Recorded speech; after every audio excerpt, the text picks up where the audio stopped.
Hello and a very warm welcome with me Neha.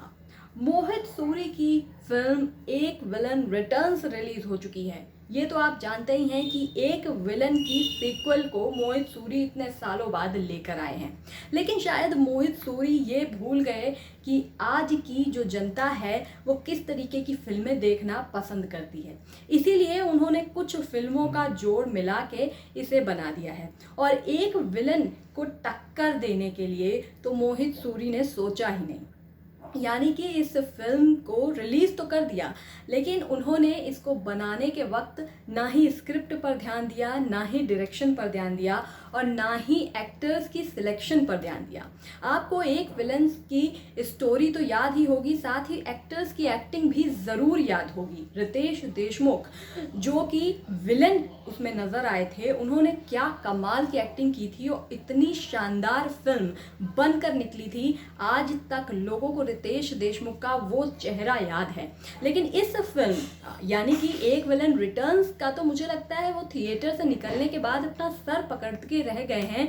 जिन्होंने भी ये फिल्म बाय द वे देख ली है और जिन्होंने नहीं देखी है उनसे तो मैं रिव्यू के बाद ही बताऊंगी कि उनको क्या करना चाहिए। फिलहाल रिव्यू की बात कर लेते हैं। अर्जुन कपूर, दिशा पाटनी, तारा सुतारिया और जॉन अब्राहम जैसे एक्टर्स को लेकर ये फिल्म बनाई गई है। अर्जुन कपूर लंबे समय से फिल्मों से गायब हैं और इस बार भी उन्होंने एक ऐसी फिल्म चुनी जिसकी स्क्रिप्ट नहीं थी। तो यानी कि उनको अब सोचने की ज़रूरत है कि उन्हें अपने करियर में क्या करना है।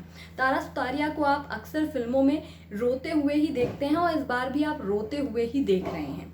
फिल्म में विलन कौन है ये समझने के लिए आपको बहुत ज़्यादा दिमाग लगाना पड़ेगा, लेकिन फिल्म की स्क्रिप्ट और कहानी फिर भी आपको समझ में नहीं आएगी, क्योंकि एक तरफ कहानी चलती है अर्जुन कपूर और तारा सुतारिया की, जो एक कपल के रूप में है और फिल्म की स्टार्टिंग में ही दिखा दिया जाता है कि तारा का मर्डर हो गया है। एक ऐसा विलन घूम रहा है जो लड़कियों को मार देता है, कई मर्डर कर चुका है और तारा का भी मर्डर हो चुका है। आप सोच रहे होंगे कि तारा फिर दिखाई कहाँ देंगी फिल्म में, तो तारा का फिल्म में वैसे भी बहुत छोटा रोल है, लेकिन स्टार्टिंग में ही ये दिखा दिया जाता है। अब अर्जुन उसके मर्डर को ढूंढ रहा है। वहीं दिशा पाटनी और जॉन अब्राहम का एक अलग स्टोरी चल रही है, वो भी काफ़ी लंबे समय बाद दिखाई देंगे आपको फिल्म में। जब शुरू होती है लगभग 40 मिनट के बाद आपको ये दोनों देखने को मिलेंगे, जिसमें से जॉन कि अगर मैं बात करूं तो पिछले काफ़ी टाइम से उनकी लगातार फिल्में फ्लॉप होती रही हैं, लेकिन फिर भी वो समझ नहीं पा रहे हैं कि उनको किस तरीके की स्क्रिप्ट चुननी चाहिए और किस तरीके की फिल्म में लोग उन्हें देखना चाहते हैं। एक्शन फिल्मों के लिए जाने जाने वाले जॉन अब्राहम ऐसी फिल्में भी चुन रहे हैं जहां पर उनके एक्सप्रेशंस ना निकल कर आ पा रहे हैं और ना ही दर्शक उन्हें देखना चाह रहे हैं। दिशा पाटनी से तो आप क्या ही उम्मीद करेंगे, वैसे भी वो हर फिल्म में सिर्फ एक ग्लैमर के तौर पर नज़र आती हैं, वही वो इस फिल्म में भी कर रही हैं। सिर्फ सेंशुअल सीन्स दे रही हैं, बोल्ड सीन्स दे रही हैं और ग्लैमर का तड़का लगा रही हैं, जिसमें भी बावजूद इसके मैं आपको बता दूं दिशा पाटनी फिल्म में बिल्कुल भी अच्छी नहीं लग रही हैं। इससे ज़्यादा तो अच्छी तारा सुतारिया नज़र आ रही हैं। तो अब फिल्म की स्टोरी अगर मैं कहूँ तो स्टार्टिंग से लेकर अंत तक कुछ भी समझ नहीं आता है।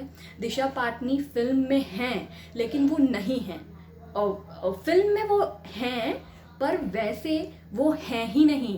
समझ रहे हैं आप? अब आप समझ जाइए कि मैं आपसे बता रही हूँ, आप भी नहीं समझ पा रहे हैं। तो ऐसा ही कुछ है कि दिशा पाटनी एक्चुअल में है ही नहीं। तो आत्मा है और नहीं, आत्मा भी नहीं है, तो कुछ तो है, ठीक है।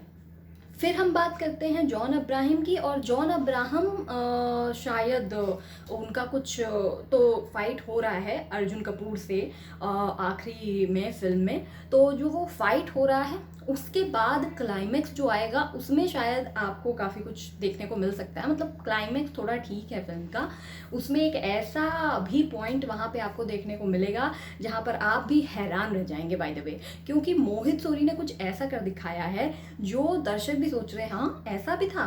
क्योंकि आपको याद होगा कि एक विलन में रितेश देशमुख का जो कैरेक्टर है उसको दिखाया गया था कि वो खत्म हो जाता है, यानी कि मर जाता है। अब इसमें दिखा रहे हैं कि वो आ जाता है। तो आप सोच लीजिए कि क्या है इस फिल्म की स्टोरी।